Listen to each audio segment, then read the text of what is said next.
Welcome back to the Grindhouse podcast. I am your host, Cheese Film. And today we have a very peculiar film indeed. Today we tell the tale of Victor Frankenstien Unbound. But I am Cheese Film. And I'm Hecubus. And it's also Dr. Buchanan. Yes. That's who John Hurt plays. Dr. Buchanan. You know, I've never read Frankenstein. I have. It's damn good. Is Buchanan in the book? No. So that's a completely original character? Yeah, this is based on a book, Frankenstein Unbound. Yeah. It came out in like 71 or 73 by Brian Aldiss. And it's completely, I don't want to, it has Frankenstein characters in it. It has historical figures in it.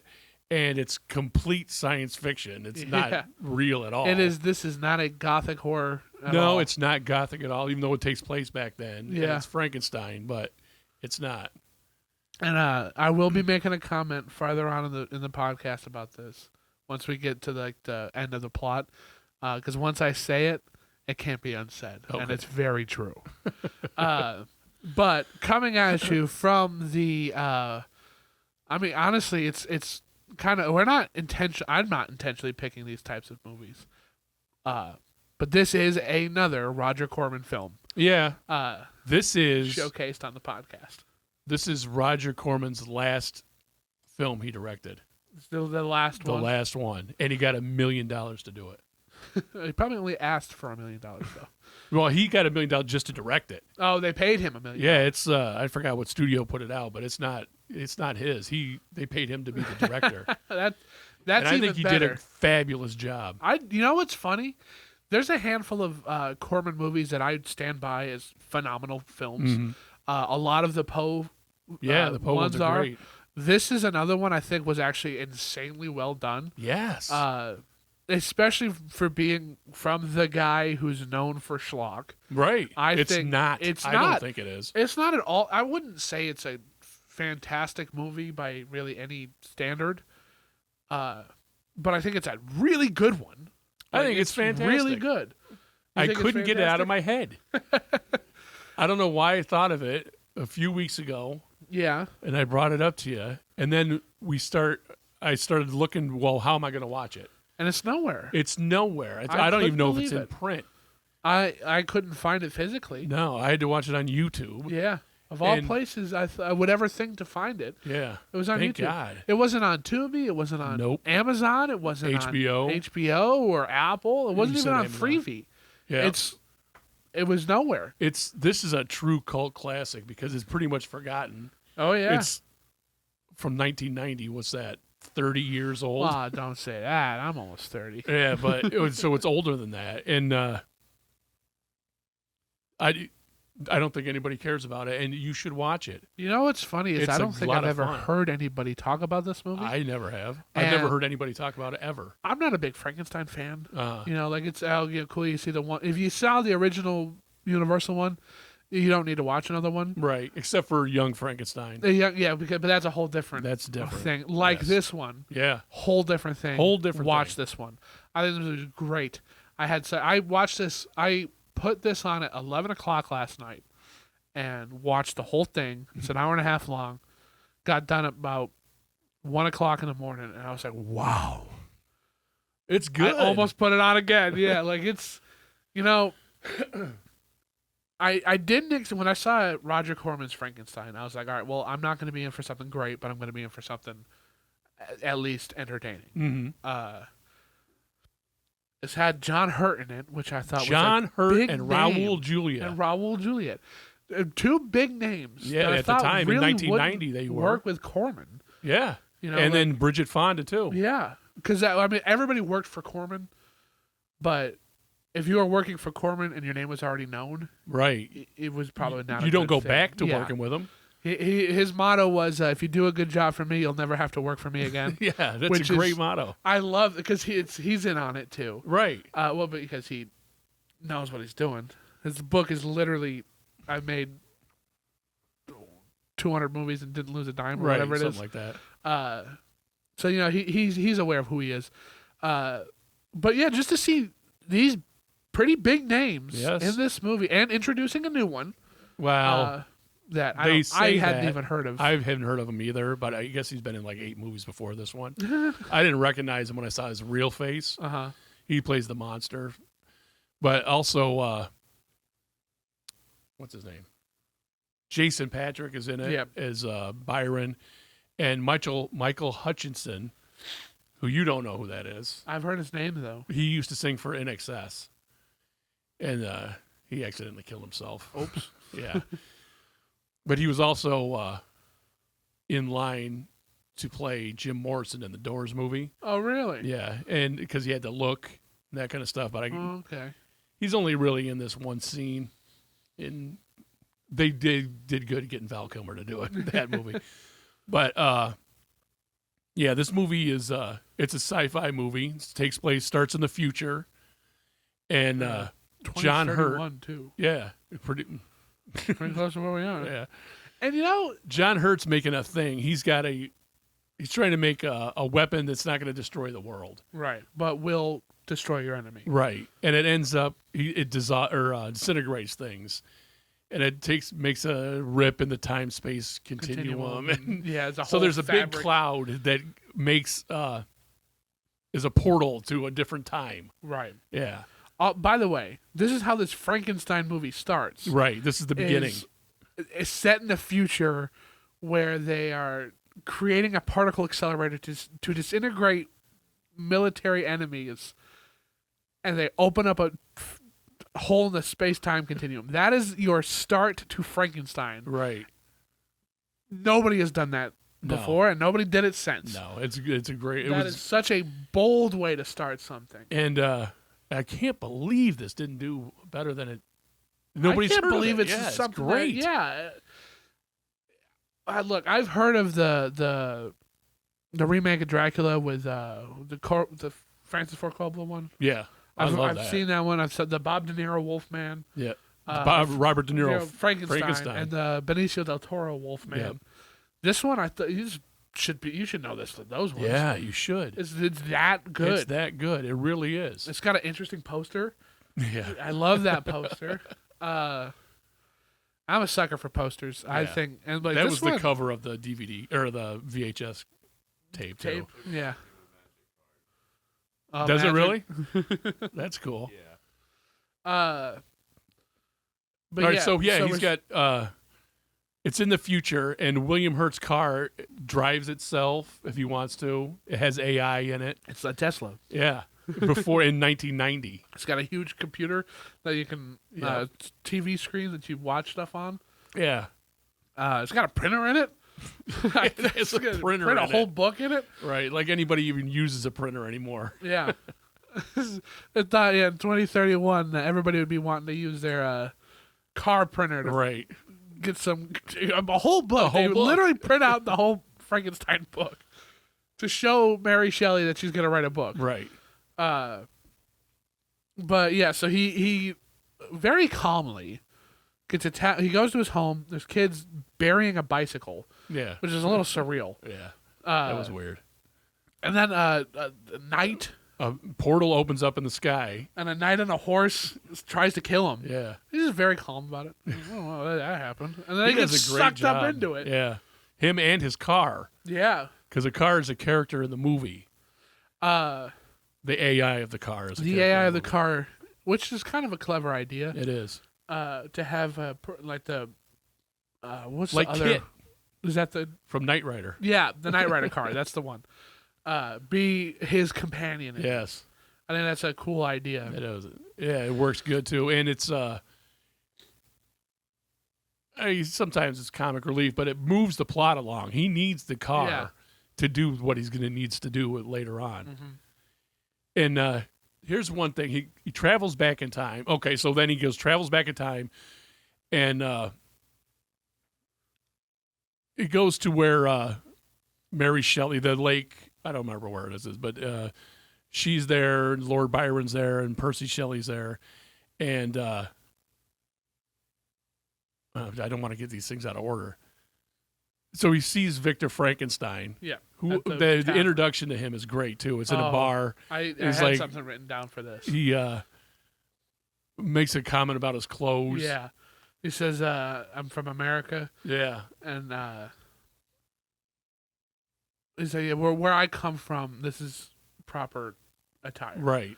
Meaning the future. Right. Now there's a line in this where he says, he's like, I'm Victor Frankenstein. And he's like, I'm a big fan of your work. Yeah. And he's like, well, you must have me confused with somebody else because I'm unpublished. Right.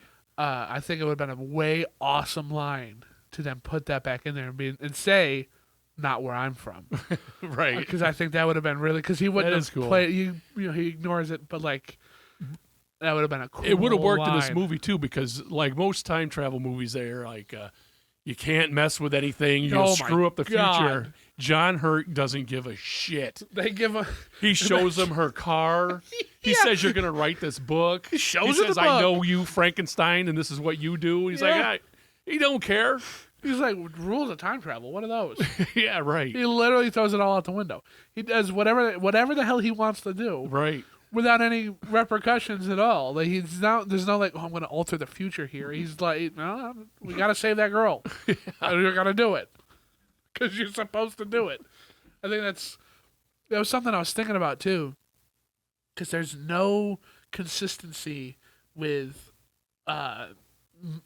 modern like rules of time. None. Time they don't travel. Use that it's at all. Literally, it's not taken into consideration. There's not a thought where he's like, well, I can't mess any of this up. Right. He's just strictly doing whatever the hell he wants to do. And that's kind of a bold thing to do. It is. And it totally works with the story, It does. And it feels unique. He's had the AI, it says, I need 96 hours to figure out how to do something to get back.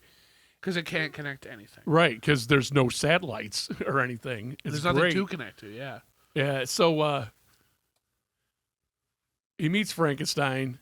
He gives him his fanboy service. Yeah. And there's a girl that's going to be hung for the murder of Frankenstein's son. Yes. Which is from the book, or brother, not son. His monster does kill his brother. That girl, by the way, who is on trial is Rodger Corman's daughter. And he's like, she didn't do it. He knows. Did they introduce the monster yet? Not yet. You saw him at the bridge. You know what I'm talking about? Well, they do that. So after the courtroom scene, they go to the bridge, and that's when you see him. He tails Victor Frankenstein after they leave the tavern. Right. And you see him in the trees, and he's like, well, you did this to me or whatever. And he's like fully speaking. He's not some. No, he's not. No. He's the. In the book, he's smart too. Yeah. Smart enough he could talk and figure things out. Which is something I do wonder why the Universal movie didn't do. They changed a lot of stuff in the movie from the book. The movie and the book are not any. They're not really the same thing at all. But I do want to know why they wanted him to be more, I guess, innocent. Yeah, maybe that's naive. Why. Because he's new. He was just born. Yeah. Oh, yeah, that's probably it. And this Frankenstein doesn't have any memory of what it used to be. Yeah. But he looks pretty good, too. I was going to comment on the way he looks. Instead of having bolts down here on his neck, he's got, like, it's like staples discs or coming something out of his head where the electrodes hold on to. Yeah. He kind of looks like, man, what was it? It's like, I can see it in my head. Like the final form of a monster from a different movie where it's like, I'm going to get you. The Mask. The Mask. He does kind of look a little like the Mask guy. Yeah. When the bad guy puts the mask on. Not Jim Carrey, the other guy. Yeah, he does kind of look like that. He also kind of looks like the Little Monsters, Howie Mandel. Like that villain, too, yeah. Yeah, a little bit. And knowing Corman, he probably made Little Monsters too, or produced it. It's like, hey, let's use this finger again. in there. I love how he does stuff. He's such a guerrilla filmmaker. Yeah, and it's efficient. Everything. Oh yeah. This movie is a study in efficiency and storytelling, and everything just keeps moving. Uh-huh. And they must have spent some money on it. No, there's not. But like. Some of the gore isn't the best kind of special effects, but I think the No. monster makeup was really good. Yeah. And They put it where they needed to put it. Yeah, the futuristic stuff looks good. Because like with the goats that were ripped open, like those ripped open goats. Mhm. When he takes out the cop's heart Yeah, and he shows it to him, like it doesn't look great, right. but it's effective. That and when he kills Elizabeth, that scene and when he kills Elizabeth they were shot with him and pulling his heart out. Yeah. And you can only find that on the Japanese laser disc of it. Well, that's why it wasn't in it. Right. So I think I'm going to make the comment now. This is the greatest 2-part episode of Doctor Who I think I've ever seen. Because I was thinking about that. And John Hurt calls himself a doctor. He is the entire a doctor. time. Yeah. He's got his futuristic time traveling vehicle. Vehicle instead of a screwdriver. He's got a kind of a love interest with any lady who meets him. Yep. He's a strapping young Englishman. And they literally do this in Doctor Who. He did go back in time to meet William Shakespeare and the 3 witches. There's real witches, yeah. Then they went back in time again and met Vincent van Gogh, and he had a monster. And then again with Agatha Christie. So he was quantum leaping. Yeah, and so this fits felt right just in there. like that. And this movie came out in 1990. Yep. New Who started again in 2005. So there was a good time chunk. Yeah. So like the book came out in the 70s. And the book came out in the 70s. Like it's the best one.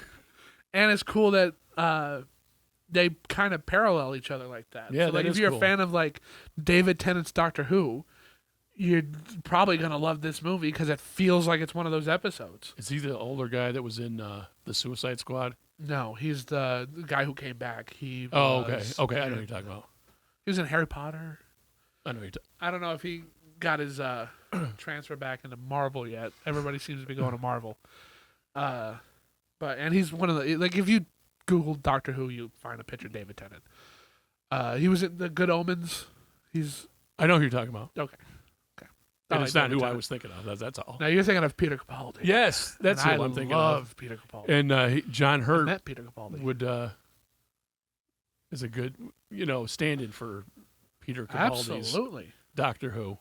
Well, ironically, and I can't believe I didn't think about this, John Hurt did end up playing the Doctor. He did? Yeah, he's in the 50th special with David Tennant. That's awesome. And Peter Capaldi makes a cameo at the end of it. He's the War Doctor. That's cool. I can't believe I just now thought of that. He did play the Doctor. It's a Doctor Who episode. There you go. The greatest Doctor Who episode ever. Directed by Rodger Corman. Right.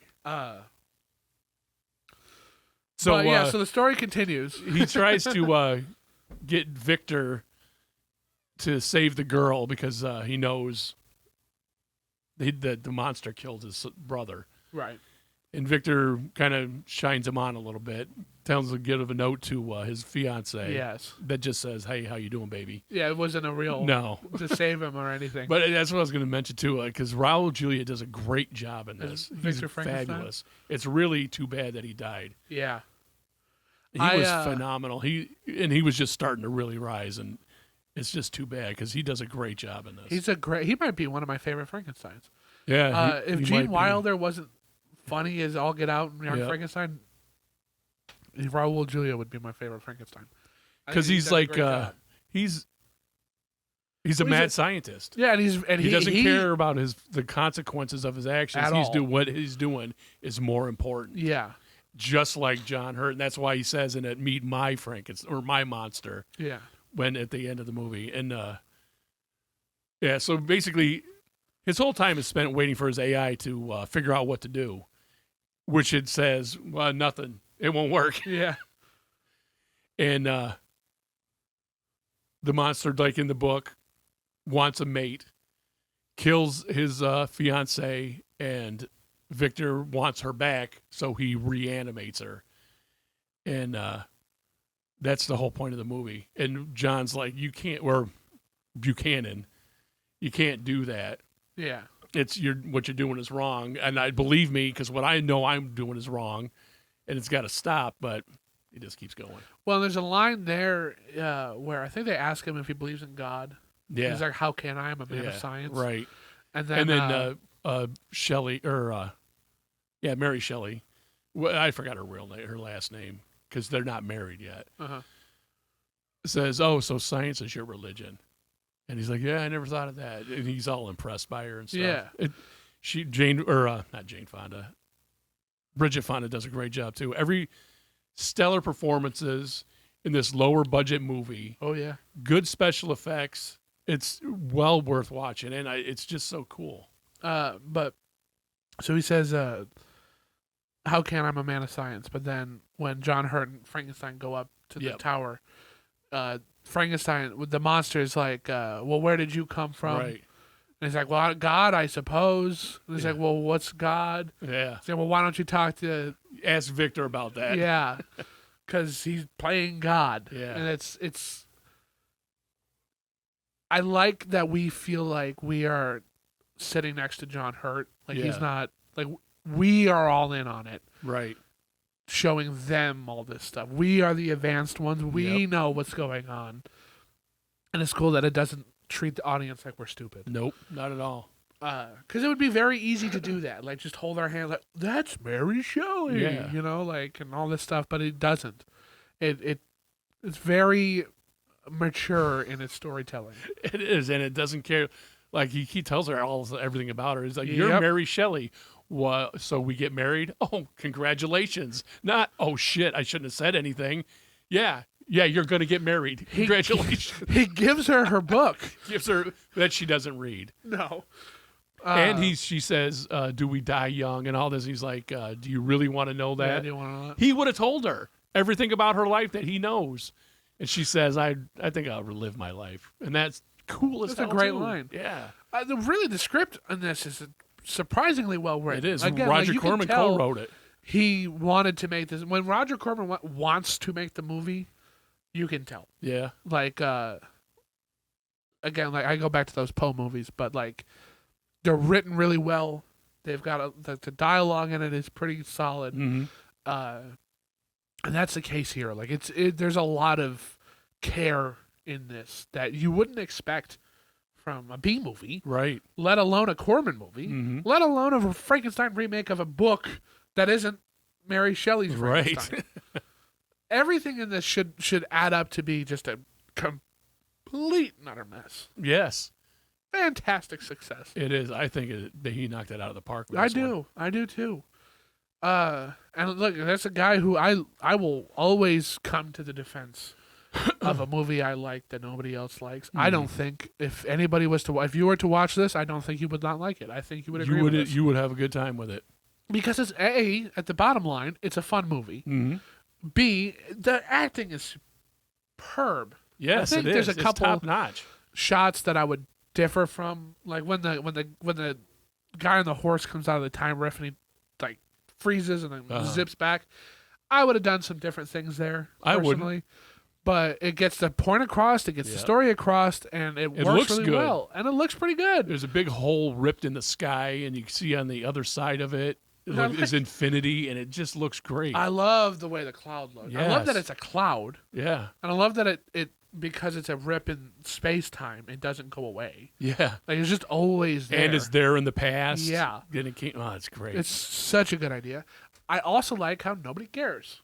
Yeah. Like, all these... Like, oh, look at that weird cloud. Yeah. And then Percy Shelley starts writing a poem about it. And Mary calls it Percy's Cloud after a while. But it's the time travel movie that you don't have to think too much about time travel. Yeah, because they didn't. And nope. It's right up front, user-friendly. too. Yeah. It's right there in it's the forefront of the story. Yep. And it's just so well done. I think it's so well done. It's great. And I'm kind of great. I was so looking forward after when I thought of it. I can't wait to see this movie again. And I was happy. I will be looking for this movie. If I could get this movie physically, it could even be on a DVD. I'm going to look for it too. I'm buying it because I think it's that good. I honestly do. I've seen it several times because I got it on VHS Uh-huh. from a store that was going out of business. And I think I got it because Raul Julia was in it. And, man, I was like, wow, this is great. I've seen it several times. I haven't seen it in 30 years, but, I loved it. Yeah. Like, if I'm recommending something to you, it's either because I think you should watch it for educational purposes, or I think you should watch it because I love it and I think you should watch it. This is one of those. I Yeah. loved this movie. I think you should watch it. It's just it's that good. It is. There's like no exposition, I don't think. No. I can't really think of any exposition. It's all show. Here it is. Yep. Here it is. There's It not is- a there's not a well, nothing's as you wasted. know, kind of monologue. No. There's no like. It's perfect. It's perfect in what it needs to be. Yep. It's right to the point. All of the fluff and filler that could be in there is not in there. Nope. It's cut and clean.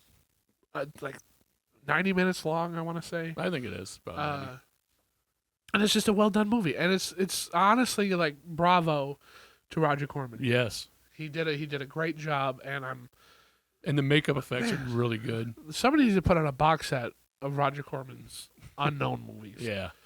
Like everybody's seen X, Y, and Z. Everybody's blah blah blah blah blah. But like stuff like this that you haven't even heard of, Mm-hmm. put that in something. Yeah. Let us watch that, because stuff like this, these are the hidden gems. Yeah, it is a These are hidden the gem. ones that don't get talked about enough, and they really should be. Yeah. There's no reason why this isn't, like, Arrow doesn't put this out, or something like that. Like, there's no Right. reason. This would be such a great grab for That's them. a good place to look, Arrow. Yeah. I didn't look there. They, I didn't look to buy it because we need to see it quick, but oh, I did. I couldn't can't find believe it. nowhere. It's not anywhere, and it's got to be. It can't be an expensive movie to No. get the rights to. I don't remember who produced this, the distributor of the I don't remember what who the owns distributor is. license to it, but Oh, Fox CBS. That's what it was. well, there you go. Fox put it out. Disney put it out because they own Fox now. 'Cause, like I didn't look I ordered there. the, I didn't look Disney? at Disney Plus.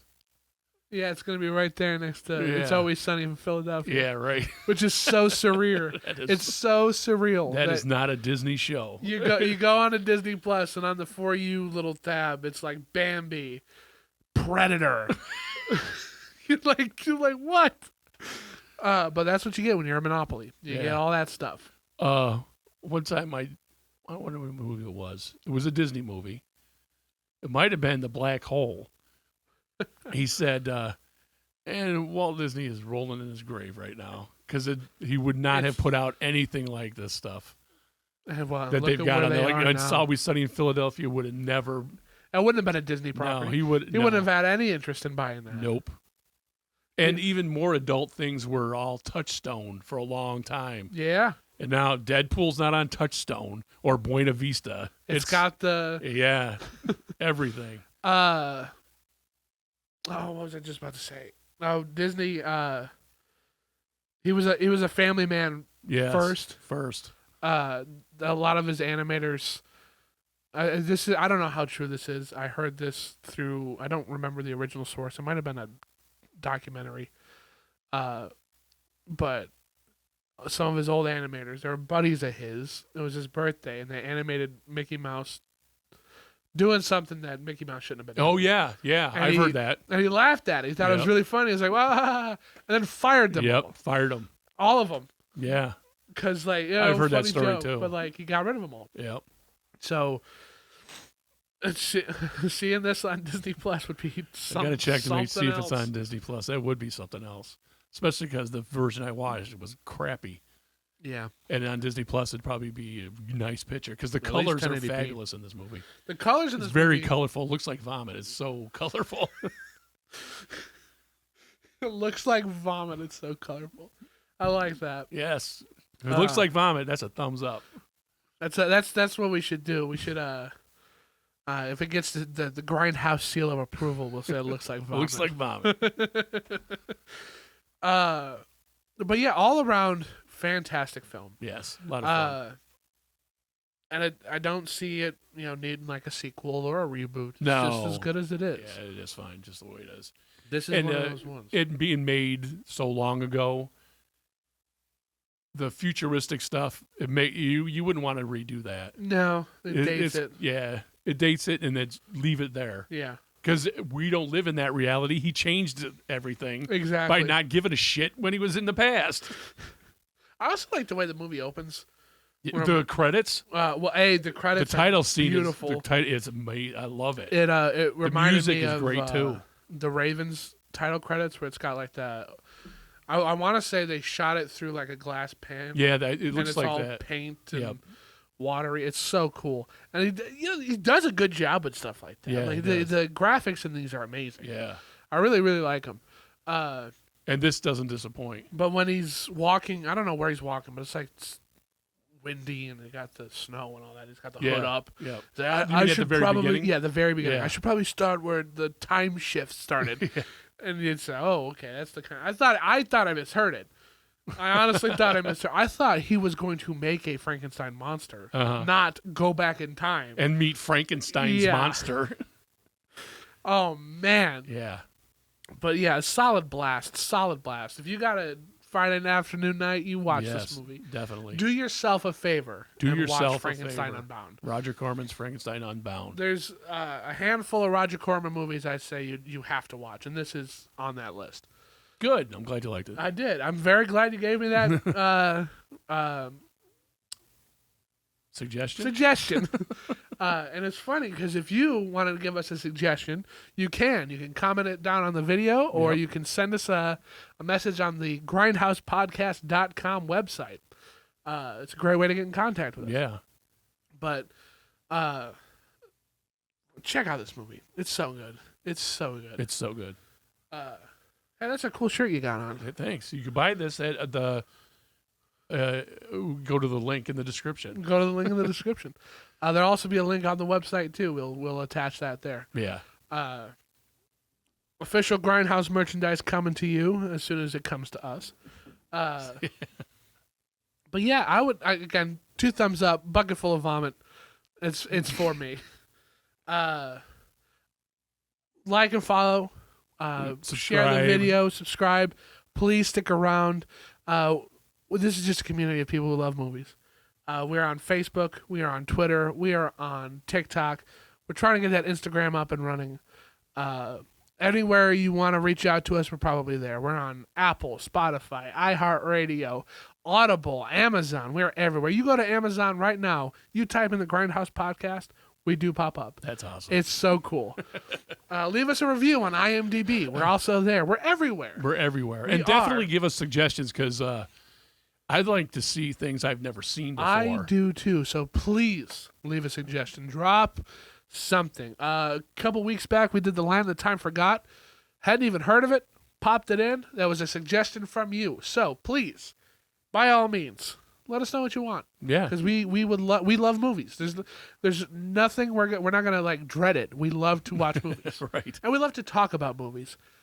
And we'd like to talk to you. You're really awesome. I don't think I have anything else to say about this movie. Do you got anything else to say? I'm good. I think It's so. good, and everybody should watch it. Absolutely. What should we do next week? I don't know. I think we should do a live pick right now. We'll think of something because there's a lot of cool stuff coming around. You know what? It's kind of a silent movie, but there's a Lost World. The movie. old yeah, Lost it's black World? and white. It's a silent film. All right, we could do that. Or we did Frankenstein today. We could do a Dracula movie. Mm-hmm. Talk about a different monster. See, we're indecisive. We needed some help, so drop us a. All right, how about if we? I'm not going to tell you what Dracula movie I'm going to watch, and then we can talk about them like that. So you're gonna watch a Dracula We'll watch movie. a Dracula movie. I'll watch a Dracula movie. Randy back here, he'll watch a Dracula movie, and then we'll all come next week With our Dracula movie. We'll see if we picked a similar Dracula Yep. movie, which we might not. We probably won't. There's so many There's of them. so many of them. So we'll come back We'll talk and discuss each one. Mm-hmm. I think that is a really cool idea. Well, I'm full of it. So tune in next week for a special Grindhouse Dracula mystery episode.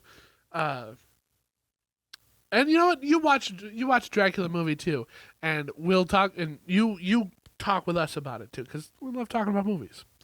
But I have been Cheese Film, And Hecubus. and this has been the Grindhouse Podcast. I didn't get a Grindhouse Podcast from you, Randy.